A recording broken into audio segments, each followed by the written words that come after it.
ಗಂಡ ಹೆಂಡತಿ ಹೆಂಗಿರ್ಬೇಕು ಅಂತೀರಾ ಮೇಡಮ್? ಗಂಡ ಹೆಂಡತಿ ಅಂದ್ರೆ ಲೈಕ್ ಒಂದು ಕಾಯಿನ್, ಓಕೆ. ಹೆಡ್ ಇಲ್ಲ ಅಂದ್ರೆ ಟೇಲ್ ಇಲ್ಲ, ಟೇಲ್ ಇಲ್ಲ ಅಂದ್ರೆ ಹೆಡ್ ಇಲ್ಲ. ಒಂದ್ ಮುಖದ ನಾಣ್ಯ ಒಂದೇ ಕಡೆ ಇದೆ ಅಂತ ನೀವು ಯೂಸ್ ಮಾಡಲ್ಲ, ಹೌದು. ಹಾಗಿರ್ಬೇಕು. ಎಲ್ರಿಗೂ ಇರುತ್ತೆ ಮದ್ವೆ ಆದ ತಕ್ಷಣ ಗಂಡ ಹೀಗಿರ್ಬೇಕು, ನನ್ಗೆ ಅಲ್ಲಿ ಕರ್ಕೊಂಡ್ ಹೋಗಿಲ್ಲ, ನನ್ಗೆ ಅದ್ ಕೊಡ್ಸಿಲ್ಲ, ನನ್ಗ್ ಮಾಡಿಲ್ಲ, ನನ್ನ ಹತ್ರ ಟೈಮ್ ಕೊಟ್ಟಿಲ್ಲ ಅಂತ. ಅದ್ ಹಾಗೆ ತಿಳ್ಕೊಬಾರ್ದು. ಅದನ್ನಂದ್ರೆ ನಾ ಹೇಳ್ತೀನಲ್ಲ, ಅವ್ರು ನಮ್ ಟೈಮ್ ಕೊಟ್ಟಿಲ್ಲ ಹಾಗೆ ಹೇಗೆ ಅನ್ಕೊಂಡ್ರೆ ಅದ್ ನಾವ್ ಹಾಗೆ ಅನ್ಕೊಂತೀವಿ. ಓಕೆ. ಇಷ್ಟು ಟೈಮ್ ಅವ್ರು ದುಡಿತಿದಾರೆ ಅಂತ ಅನ್ಕೊಂಡ್ರೆ ಅದಕ್ ನಾವು ಅವ್ರಿಗೆ ಸಪೋರ್ಟ್ ಆಗ್ಬೇಕು. ಆ ಟೈಮನ್ನ ಅವ್ರ ಜೊತೆ ನಾವ್ ಇದ್ರೆ, ನಾನ್ ಇದೀನಿ, ನೀವು ಹೋಗ್ ಬನ್ನಿ, ನೀವು ಮಾಡ್ಕೊಂಡ್ ಬನ್ನಿ ಅಂತ. ಹಂಗಾಗಿ ಎಲ್ರಿಗೂ ಹೆಣ್ಮಕ್ಳಿಗೆ ನಾನ್ ಹೇಳೋದಂದ್ರ, ಟೈಮ್ ಕೊಟ್ಟಿಲ್ಲ, ಚಿಕ್ಕ ಚಿಕ್ಕ ವಿಷಯಗೆಲ್ಲ ಜಗಳ ಮಾಡ್ಕೊಂಡು ನನ್ಗೆ ಅದು ಕೊಡ್ಸಿಲ್ಲ ಇದು ಕೊಡ್ಸಿಲ್ಲ ಅನ್ನೋದ್ ಬೇಡ.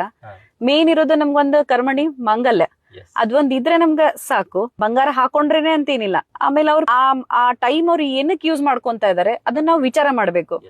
ಎಲ್ರು ಒಂದೇ ತರ ಇರ್ತಾರಂತಿಲ್ಲ, ಕೆಲವೊಬ್ರು ಸುಳ್ಳು ಹೇಳಿನೂ ಹೋಗೋರ್ ಇರ್ತಾರೆ, ಇಲ್ಲ ಹಾಗೆ ಹೀಗೆ ಅಂತ. ಅದನ್ನ ನಾವು ತಿಳ್ಕೊಂಡವ್ರು ಮಾಡುವೆ ಕರೆಕ್ಟ್ ಇತ್ತಂದ್ರೆ ಅವ್ರಿಗೆ ಇನ್ನೂ ಸ್ವಲ್ಪ ಸಪೋರ್ಟ್ ಮಾಡಿದ್ರೆ ಅವರು ಇವತ್ತಿಗೆ ಅವ್ರು ಇದ್ದಿದ್ದನ್ನ ಮನ್ಸಿನ ರೀಚ್ ಆಗ್ತಾರೆ.